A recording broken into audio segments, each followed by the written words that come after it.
Hi everyone. For this week's post, I obviously have decided to do a video summary. I'll get started with literacy for the 21st century in Gail Tompkins. She says that vocabulary can be divided into three different tiers or three subcategories. The first one is basic, and when I read that paragraph about basic vocabulary, I immediately thought about the ENL students or ELL students and thought that those would be the types of words that they would most likely struggle with. And then the next tier, tier two, is academic. These are things like grammar terms or character traits, some more sophisticated vocabulary. And then the third tier is specialized vocabulary, and those are content specific, very academic, ones that you would most likely find in the content areas like social studies and science, even math, like Pythagorean theorem or different geometry shapes. On page 222, some of this is quoted. She said that there are four different levels of knowledge. The first one being unknown, that the students have never heard or seen the word before. They are definitely a blank slate when they hear that word. The second level is initial, that they may have seen or heard the word, but they don't know the meaning of it yet. The third level is partial word knowledge, when they know one meaning and they can use it in a sentence, but that's where they tap out. They only know one. And then a full meaning, full word knowledge is when they know multiple meanings of the words, if applicable, and then they can use that word in several different ways. She highlights some specific teaching strategies. There was a huge list of them. One being word walls, and it could be content specific, especially in upper elementary grade levels. I think that teachers often think of word walls as sight words or spelling words.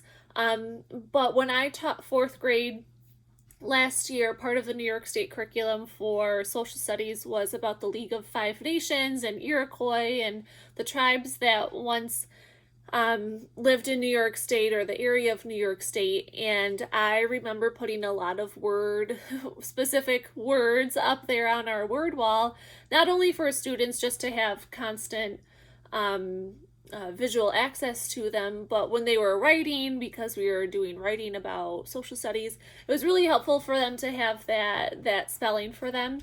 And then I felt like they were able to internalize it a little bit more. She also says that using word posters or word maps is really helpful. And then dramatizing words is especially powerful for ENL students. She also said that students learn new vocabulary incidentally when they are independent reading. However, teachers can't solely rely on that just because they're providing that time for, she calls it sustained silent reading, which I know is a buzzword, SSR. However, students have to have some comprehension skills when they are independently reading. They need to be monitoring for sense, they need to be making inferences. The texts also have to be at their level. I will move on to Justin's expert post this week. He started talking about the different stages, I guess you could call. There were 7 of them, of vocabulary acquisition. The first one is immersion, and he argued that immersion is all around us, that it starts when students are in infancy. And when I read this, I almost sort of thought of that immersion is kind of like phonological awareness, and that students in phonological awareness, students know that words have meanings, words are made up of sounds, and I thought that that was kind of a comparison to vocabulary acquisition.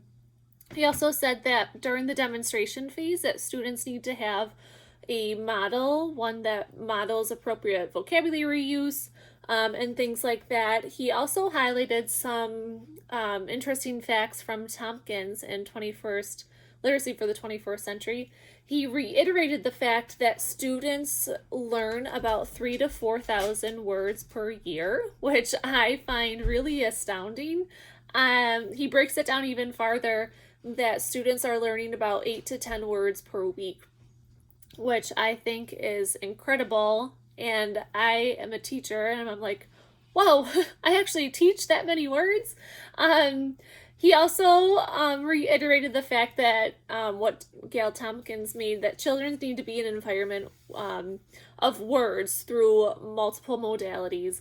Words that are in text, words that are in their environment, words that teachers use just in their conversation and in their directions and in their instruction. He also reiterated the tiered words that Tompkins discussed in her chapter and that I talked about earlier in this video. He also said that students can build knowledge through oral and written exposure. So I look forward to seeing the rest of your posts.